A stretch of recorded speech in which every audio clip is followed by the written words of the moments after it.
우리 주 예수 그리스도께서 인류 구원의 마지막 관문인 십자가를 지시기 위해 예루살렘에 입성하신 종려주일이죠. 그런데 제가 설교를 준비하면서 진짜 난감했어요. 왜? 우리가 금년 초부터 리딩 지저스 순서에 따라서 매주 하나씩 지금 한 권씩이죠? 창세기부터 시작해서 한 권씩 정해서 설교를 해오다 보니까 오늘이 사무엘하인데 사무엘하에서 종려주일 설교를 뽑으려니까, 그래서 제가 싹 다 검색을 해봤어요. 혹시나 사무엘하 가지고 종려주일 설교를 한 목사님이 있는가 봤더니 한 사람도 없더라고요. 한 사람도. 그러니까 여러분, 오늘 이 설교는 대한민국에서 최초예요.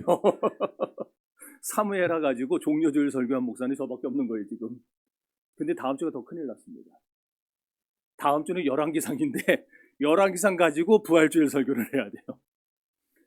그러니까 우리 집사람이 하도 내가 고민하고 막 저기 하니까 그냥 이번 건너뛰고 종려주일 설교 본문 고르고 부활주일 본문 고르면 되지.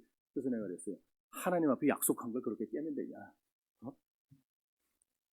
그래서 오늘 사무엘하를 가지고 진짜 빡세게 기도했습니다. 어쨌든지 간에 제가 받은 은혜와 믿음 가지고 최선을 다해서 준비했으니까 하나님이 필요한 은혜를 주실 줄 소망합니다. 예, 여러분 하나 묻겠습니다. 예수님께서 예루살렘에 들어가실 때에 나귀 새끼를 타셨죠? 그 나귀 새끼를 탄 것이 어쩌다 보니 우연히 그렇게 된 거였나요?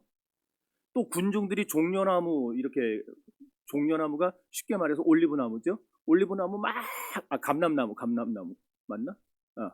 막 흔들어요. 그러면서 호산나를 외칩니다. 그러면서 예수님을 맞이한 것이 왠지 그래야만 할 것 같은 그런 어떤 당시 분위기에 휩쓸려 가지고 그런 군중 심리에 넘어가서 그렇게 한 겁니까? 아니죠. 이 모두는 다 창세전부터 작정된 하나님의 거대한 구속사적 스케줄에 따른 필연이었던 겁니다. 여러분들이 그런 기본적인 생각을 가지고 성경을 보셔야 됩니다. 그래서 오늘 본문은 이런 하나님의 필연과 섭리를 가장 비극적이면서도 선명하게 우리에게 보여줍니다. 다윗 시대에 3년 연속 닥쳤던 기근에 대해 사람들도 처음에는 그냥 기상이변 정도로만 여겼어요. 개 중에는 운이 나빠서 그렇지 우연으로 치부하는 사람들도 많았습니다. 하지만 동일한 사건을 대하는 다윗의 판단만은 달랐어요. 다윗은 이 모든 고난의 배후에 하나님의 엄중한 사인이 들어있음을 읽어냅니다. 오늘도 대다수 사람들은 인생에 일어나는 사건들이나 일들을 그저 우연이라고, 운이라고 말하는 사람들이 있습니다. 재수가 좋아서 성공했고 반대로 재수가 없어서 실패했다고 말합니다. 어떤 사람이 점을 봤어요. 근데 금년에 자기 운세에 쇠금자가 들어있어서 대박을 칠 거랍니다. 그래가지고 있는 돈 없는 돈 끌어모아서 사업을 확장했는데 쪽박 쳤습니다. 망했어요. 그래서 홧김에 점쟁이를 찾아서 따졌더니 점쟁이가 그러더래요. 앞불싸, 올해는 100년 만에 한 번 불화자의 기운이 함께 강해지는 해인데 불화의 기운이 세금을 녹여버렸다고. 무슨, 죄송합니다 이런 표현 써서, 무슨 개소리입니까 이게. 뿌리 없는 열매는 없습니다. 원인 없는 결과 또한 이 세상에 존재하지 않습니다. 그러므로 결코 우연은 없는 겁니다. 기독교인들이 자꾸 우연 얘기하고 재수 얘기하고 그거는요, 신앙이 잘못 써 있는 거예요. 그리스도인들은 삶에 닥친 기근을 보며 세상 사람들처럼 환경 탓하고 남 탓하고 사람 탓하고 날씨 탓하고 부모 탓하고 우리 부모가 나를 좀 잘 키워줬으면, 좀 돈 좀 많이 벌었으면, 이런 영적인 근시안적 자세를 가지고 세상을 살아서는 안 됩니다. 오늘 이 시간에 다윗의 간구를 보면서 우리가 주님의 예루살렘 입성을 통해 우리 인생을 관통하는 하나님의 필연적인 섭리를 발견할 수 있게 되기를 바랍니다.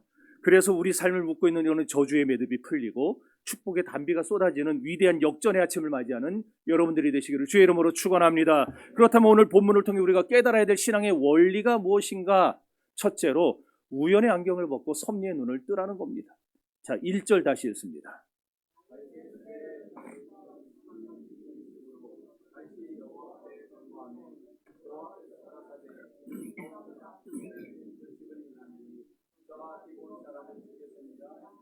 아멘.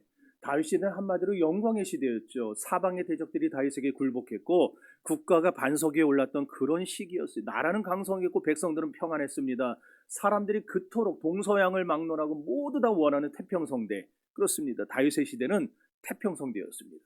그런데 그렇게 태평성대가 언제까지고 계속 이어질 것 같던 시기에 전혀 예상치 못한 일이 벌어지고 만 겁니다. 어느 해 기근이 찾아왔는데 무려 3년씩이나 기근이 계속되는 거예요. 참으로 지독한 기근이 아닐 수 없었습니다. 사람들도 처음 1년은 그럴 수 있지 했어요. 2년째는 좀 쎄한데 생전 일이 없었는데 왜 이럴까 그랬습니다. 그러다 기근이 3년쯤 되니까 드디어 다윗이 깨닫게 되는 겁니다. 이것은 단순한 자연현상이 아니구나. 하나님의 심판이구나. 그렇습니다. 우리가 당하는 인생의 모든 기근에는 영적인 원인이 있는 겁니다. 따라합시다. 다윗이 여호와 앞에 간구하매. 여기 간구를 뜻하는 히브리어 바카시라는 말은 여호와의 하나님의 얼굴을 구한다라는 뜻이에요. 그러니까 기도가 뭐냐? 성경이 말하는 기도는 하나님과 대면하여 하나님께 묻는 행위가 기도입니다. 그래서 찰스 하치는 참된 기도란 환경을 바꾸기 전에 내가 맞닥뜨린 환경의 원인을 창조주 하나님께 정직하게 묻는 대면이다. 이렇게 말을 했어요. 그런 의미에서 다윗의 기도는 참된 기도였습니다. 다윗은 하나님께 문제를 해결해 달라고 떼쓰기 이전에 도대체 왜 이런 문제가 생겼는지 그 영적인 뿌리를 찾았습니다. 다윗은 자기의 이성을 하나님의 말씀 아래 복종시켰습니다. 그리고는 현상 배후에 숨겨진 신적 섭리를 찾아낸 거예요. 혹시 여러분들 중에 지금 삶에 기근이 온 그런 분들이 있습니까? 건강에 기근이 오고 사랑에 기근이 오고 자식의 기근이 오고 물질의 기근이 오고 여러분들이 하고 있는 일들 가운데에 그런 기근이 온 분들이 있다면 또 그 기근이 얼마나 오랫동안 지속되고 있는 중입니까? 그렇다면 도대체 왜 그렇게 내 인생의 기근이 오래도록 계속되는 건지 그 이유를 찾아내셨습니까? 왜 우리가 기도를 해도 하늘문이 막혀 있는 것처럼 답답하고 해결이 안 될까요? 많은 경우에 우리들이 세상의 전문가를 찾아다니고 세상의 방법이나 분석하고 있어서 그렇습니다. 안 됩니다. 문제의 원인을 알고 싶다면 하나님의 얼굴을 먼저 구하셔야 됩니다. 하나님 앞에 나아가셔야 됩니다. 그래서 아버지 내가 무엇을 놓치고 있습니까? 내가 잊어버린 언약이 무엇입니까? 하나님 알려주시면 즉각 순종하겠습니다. 정직하게 하나님과 대면해서 물어보셔야 됩니다. 이런 정직한 질문을 받을 때 하나님은 분명 응답하실 겁니다. 왜? 오늘 다윗의 기도에도 하나님은 똑같이 응답하셨습니다. 따라합시다. 사울과 그의 집이 기브온 사람들을 죽인 죄 때문이라. 왜 3년 동안 기근이 계속되는지, 왜 이스라엘에 이런 문제가 닥쳐왔는지 하나님은 다윗이 하나님과 대면하여 물으니 그에게 정직하게 가르쳐 주십니다. 보십시오. 그런데 죄는 사울이 지었어요. 근데 엉뚱하게 다윗이 당하고 있습니다. 사울은 이미 죽어버렸잖아요. 뭡니까? 사울은 이미 죽었지만 그가 남긴 불의의 찌꺼기가 여전히 하늘문을 막고 있었다는 거예요. 저는 가문에 흐르는 저주 그런 거 인정하지 않습니다. 성경도 그걸 말하지 않습니다. 네. 그렇지만 여러분의 가문에 흐르는 불신앙의 기류는 있어요. 믿지 않는 부모 밑에서 혼자 신앙생활을 하면서 살아갈 때에 여러분의 집안에는 분명히 불신앙의 기류들이 존재합니다. 그리고 그런 부모 밑에서 신앙생활을 한다고 자랐지만 어떤 사람은 온전한 신앙으로 성장하고 어떤 사람은 좀 그냥 그저 그런 신앙으로 성장하는 경우가 있어요. 그럼 또 그 자손들에게 보여줄 믿음의 모범들이 없어요. 그런 기류들이 있어요. 그런 거를 끊어내야 한다는 것은 저는 동의합니다. 여러분의 부모 세대에서 매듭짓지 못했던 또는 여러분이 지금 매듭짓지 못했던 봉인된 묵인된 죄악들이 여러분에게 영향을 끼치고 여러분의 자손들에게 영향을 끼쳐서 오늘 여러분의 인생을 그리고 자손들의 인생을 올가맬 수도 있다는 사실을 여러분들이 기억하셔야 됩니다. 그러므로 오늘 여러분의 삶에 기적이 일어나기를 바라신다면 그렇다면 바로 오늘 지금 이 시간에 여러분의 영적인 고착 상태를 깨뜨리는 위대한 도전들을 할 수 있기를 바랍니다.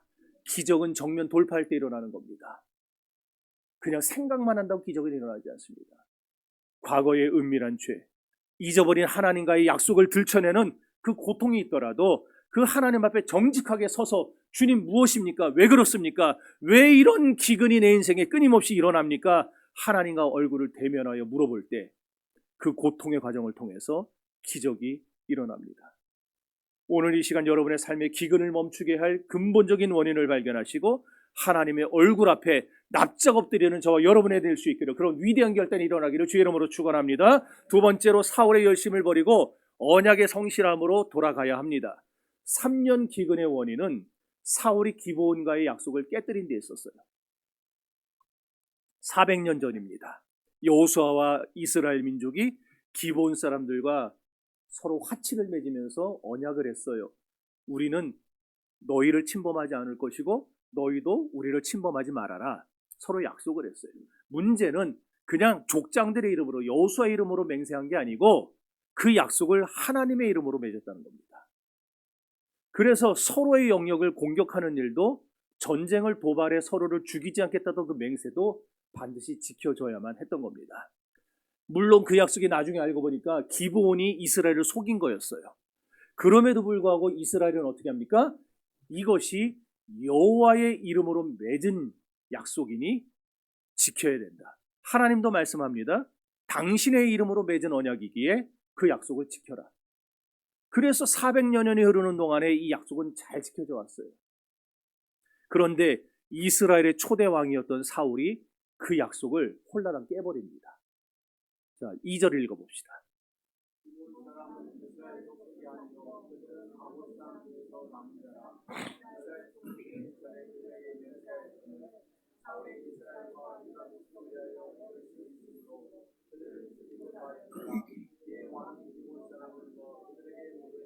아멘. 여기 보십시오. 사울이 열심히 있었어요. 사울에게도 열심히 있었다는 거예요. 그런데 그 열심은 어떤 열심입니까? 하나님을 위한 신본주의적 열심이 아니라 이스라엘과 유다 족속을 위한, 다시 말해 사람을 위한 인본주의적 열심이었어요. 사울은 하나님의 언약보다 사람의 이익을 앞세운 사람이었다는 겁니다. 하나님의 공의보다 자신의 정치적 스펙을 우선시했던 사람입니다. 이에 대해서 우리 개혁주의는 어떻게 말을 하는가? 자, 읽어봅시다. 하나님의 공의는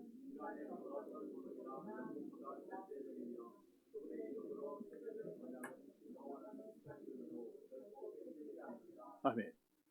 우리가 하나님 앞에서 맺은 언약은, 하나님의 이름으로 맺은 언약은 폐기되지 않습니다. 그런데 사울은 그걸 사람을 위해서 깨버렸어요. 오늘날의 교회들도 그런 모습이 없습니까? 하나님을 위해서라는 말은 번지르르 합니다. 그런데 정작 수단과 방법은 하나님의 말씀을 짓밟는 경우가 얼마나 많습니까? 내 교회 크게 만들겠다고 이웃교회 영혼을 도둑질하고 있지는 않습니까? 교인들은 또 어떻습니까? 내 체면 차리려고 형제와 자매의 가슴에 대못을 박는 일들 하고 있지 않습니까? 정신 차려야 됩니다. 한국교회가 왜 이토록 세상의 지탄을 받고 있습니까? 가장 큰 뿌리는 일제강점기 때 신사참배라고 하는 거대한 배교의 죄를 제대로 정직하게 회개하지를 않았어요. 그러고 그냥 경제성장이라고 하는 단열매만 탐했기 때문에, 다행스럽게 우리 교단은 2018년에 우리 합동교단 단독으로 신사참배를 공개 회개했습니다. 80년 만에. 80년. 그래서 신사참배를 공개 회개한 교단이 고신, 합동, 합신 3개.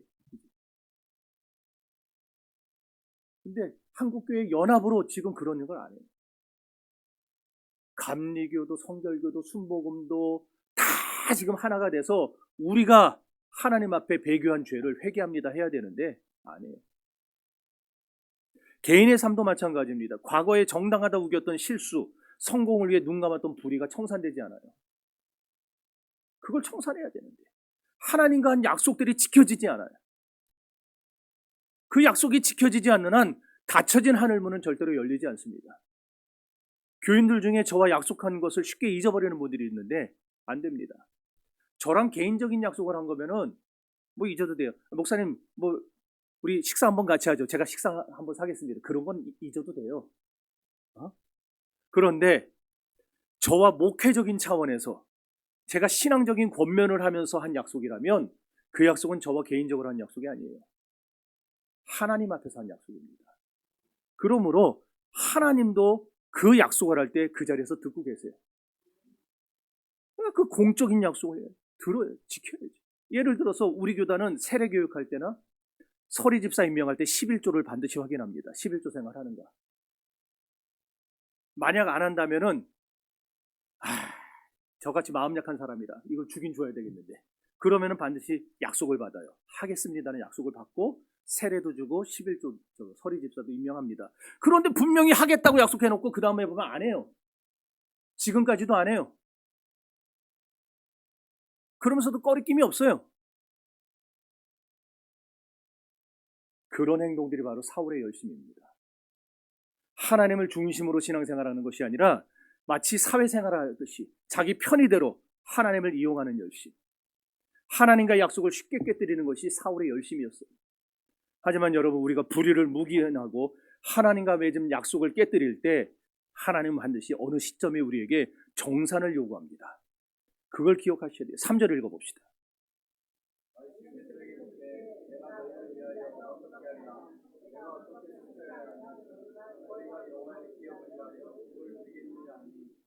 아멘. 왜 아멘 안 합니까? 왜? 기분 안 좋아요? 이제 다윗이 기브온 사람들을 불러서 물어놓는 거예요.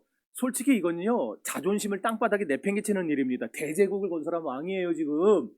옛날 조그만 그 경기도만한 땅덩어리가 아니에요, 이제. 큰 나라를 건설한 황제예요. 그런 다윗이 노예 민족에게 고개를 숙인 겁니다. 하지만 하나님이 정산하려고 할 때에 반드시 잘못된 것을 대가를 치르는 것만이 살 길이라는 것을 다윗이 알았기 때문에 다윗은 이 수치를 무릅쓰고 자기가 꼬인 실타래를 하나씩 풀어가기 시작하는 겁니다. 여러분, 이제 예수님께로 관점을 돌려봅시다. 2000년 전 예수님께서 예루살렘에 입성하신 이유가 무엇일까요? 바로 아담 이후로 인간이 깨뜨려버린 하나님과의 언약을 당신의 생명으로 다시 잇기 위해서입니다. 그리고 우리와 하나님과의 관계가 너무 심하게 꼬여버렸는데 그 꼬인 것을 우리 편에서는 결코 풀 수가 없으니까 예수님이 직접 그 꼬인 실타래를 풀어주시기 위해 주님이 이 세상에 오신 거예요. 우리가 구원은 공짜로 받았습니다. 그런데 그건 우리 편에서나 공짜지. 하나님 편에서 공짜입니까? 하나님 편에서는 이 세상을 다 줘도 바꿀 수 없는 당신의 외아들을 죽음으로 내몬 구원입니다. 그래서 가장 값비싼 구원이에요, 우리의 구원은. 하나님은 공의의 정산을 통해서 예수 그리스도의 피값을 통해서 저와 여러분을 공짜로 구원해 주시고 우리를 하나님 자녀 만들고 천국 시민이 되게 하게 한 거예요. 그러므로 우리가 구원받기 전에는 예수의 구원을 받을 땐 공짜로 받았어도요, 구원받고 난 다음에는 언약의 백성 된 우리들을 하나님은 결코 공짜로 그냥 매번 용서하시진 않습니다. 반드시 우리에게 정산을 요구하십니다. 여러분의 삶에 흐르는 죄악의 기류, 여러분의 가문에 흐르는 저주의 길을 차단하고 싶으십니까? 그렇다면 오늘 종려주일에 여러분을 찾아오신 주님 앞에서 여러분의 모든 숨은 죄악과 깨뜨려진 언약의 파편들을 모두 다 꺼내놓고 쏟아놓고 하나님 앞에 회개할 수 있기를 바랍니다. 세 번째로, 장대의 희생을 통하여서 축복의 단비를 맞이해야 됩니다. 6절.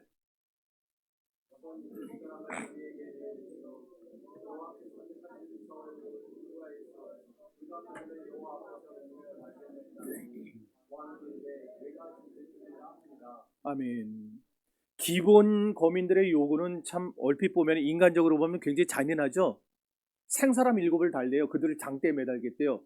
장대에 매달겠다는 것은 죽여서 매다는 게 아니고 산채로 매다는 겁니다. 그러니까 매달아서 서서히 죽어가는 걸 보겠다라는 거예요. 얼마나 잔인합니까? 말려 죽이겠다는 건데. 그런데 다윗이 그 요구에 응해요. 그래서 사울의 후손 가운데 7명을 그들에게 내줍니다. 그랬더니 기본 거민들이 가차없이 그 7명을 장대 위에 매달았어요. 그렇게 그 7명은 장대 위에서 서서히 죽어갔습니다. 여러분, 여기서 무엇을 발견하십니까? 여러분, 죄라는 것은요, 미안합니다 한마디로 퉁칠 수 있는 게 아닙니다. 세상 말로. 죄의 싹은 반드시 사망이기 때문에 그렇습니다. 죄는 목숨으로 갚아야 됩니다. 결국 7명의 목숨이 끊어지고 나서야 그들의 어머니 리스바가 시체 곁에서 피 맺힌 눈물로 밤낮을 지새운 후에야 어떤 일이 비로소 벌어집니까? 10절.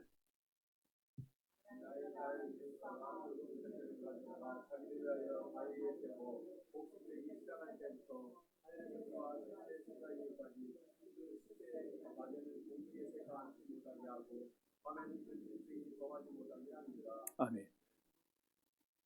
그들의 목숨이 드디어 장대에 매달리고 나서 3년의 기근이 끝낸다는 걸 알리는 비가 쏟아지기 시작합니다.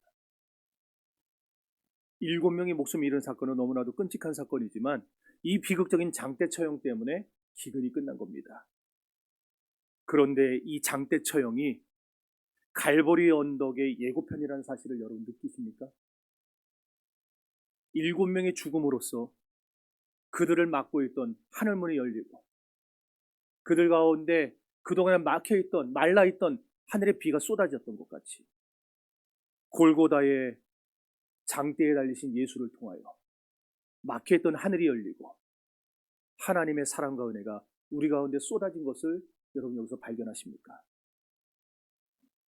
주님은 우리의 기근을, 우리의 저주를 해결하려고 친히 나무에 달려 저주받고 죽으신 하나님의 어린 양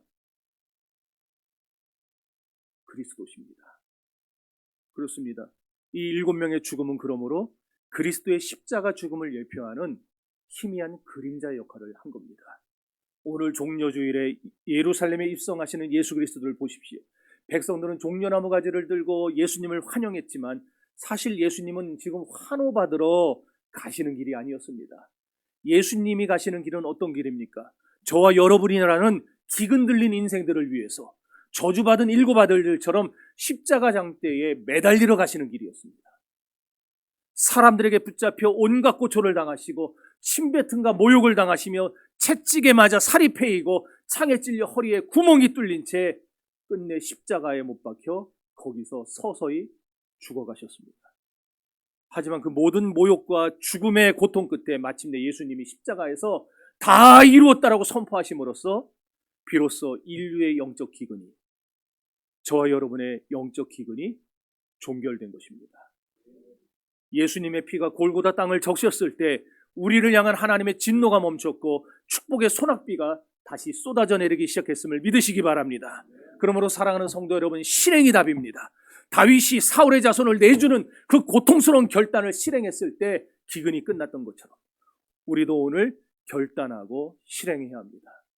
언제까지 몰래 죄의 열매를 따먹으면서 하나님 모르시겠지, 아니면 하나님 비 좀 주세요, 그렇게 기도만 하시겠습니까?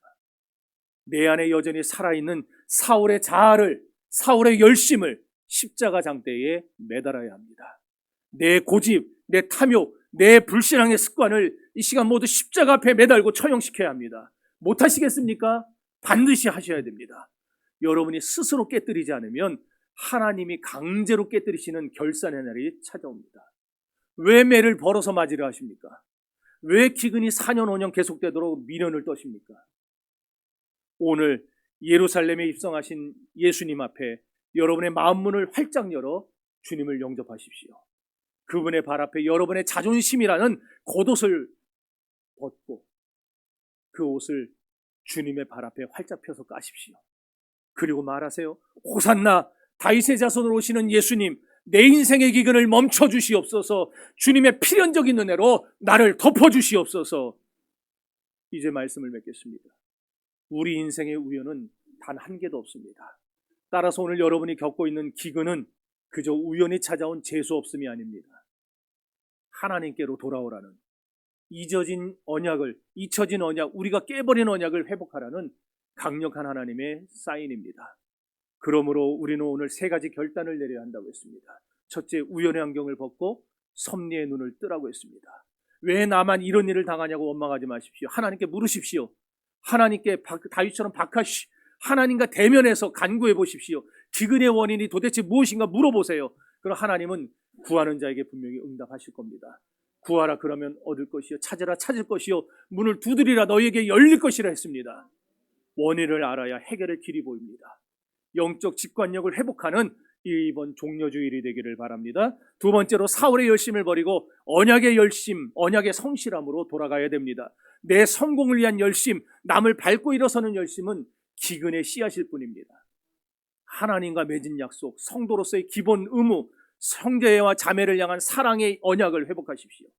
그것이 우리 더함교회가 다시 살고 여러분이 다시 사는 길입니다. 우리가 사는 길은요, 프로그램을 늘리고 복지를 늘리는 게 아닙니다. 교회에서 성도들에게 어떤 편의를 더 주고 뭐 어떤 선물을 더 많이 주는 거, 그게 아닙니다. 깨뜨려진 언약의 파편들을 십자가 보혈로 다시 잇는 것뿐입니다. 오늘 저와 여러분이 주님 앞에 맺은 언약, 우리가 깨뜨려버렸던 언약을 다시 회복하고 하나님 앞에 나아가 엎드리는 것, 그것이 제가 살고 여러분이 살고 우리 더함교회가, 그리고 나아가 우리 한국교회가 사는 길입니다. 세 번째로 장대의 희생을 통하여 축복의 단비를 맞이하라고 했습니다. 기억하십시오. 죄의 정산이 없이는 축복의 소나기는 쏟아지지 않습니다. 그런데 죄의 정산은 반드시 희생을 통해야만 됩니다. 그런데 아무 희생으로나 되는 것이 아니라 오직 십자가의 대속으로만 완성됩니다. 그러므로 여러분이 오늘 그리스도의 십자가를 믿는 믿음이 없다면, 그리스도의 십자가 앞에 여러분을 못 박는 그런 믿음의 헌신과 결단이 없다면, 그런 희생이 없다면 우리에게 닫혀진 하늘문은 열려지지 않습니다. 그러니 여러분의 열심으로 세상살이를 벌여가지 마시고 예수의 십자가를 바라보십시오. 그 십자가를 여러분의 마음에 새기십시오. 오늘 예수 그리스도께서 여러분을 대신해 십자가 장대에 달리셨음을 명심하시기 바랍니다. 그 은혜를 의지하여 여러분 안에 지금 남아있는 사울 가문의 찌꺼기들을 청산하는 이 아침이 되기를 바랍니다. 여러분 안에 여전히 따레를 튼 채 숨어있는 은밀한 중독들, 이기적인 야망들, 사람에 대한 미움들, 그런 것들을 과감히 내버릴 수 있기를 간절히 소망합니다. 오늘 종려주일에 나귀를 타고 겸손히 입성하시는 예수님을 바라보십시오. 그분은 여러분의 모든 불행의 원인을 자기 몸에 짊어지시기 위해 세상에 오셨습니다. 그분이 십자가에서 모든 죄값을 필연적으로 다 치르셨기에 이제 우리가 우연한 망조가 아니라 필연적인 축복의 주인공이 됐다는 사실을 믿으시기를 바랍니다. 그러니 더 이상 세상에 눈치 보지 마세요. 과거의 죄책감에 눌려 사질도 마세요. 오직 십자가의 능력을 의지하며 여러분의 잃어버린 평안을 도로 찾을 수 있기를 바랍니다. 우리 더함교회 모든 성도들이 이 종려주일 아침에 우리를 찾아오신 만왕의 왕 예수 그리스도를 기쁨으로 영접하여 여러분의 삶에 드리워진 모든 삶의 기근이 물러가기를 주 예수 그리스도 이름으로 축원합니다. 하나님의 은혜의 단비가 폭포수처럼 쏟아지고 여러분의 인생에 하나님이 역사하셔서 여러분의 가문이 이제 저주의 가문이 아닌 축복의 가문이 되어가기를 다시 한번 주의 이름으로 축원합니다. 기도합시다.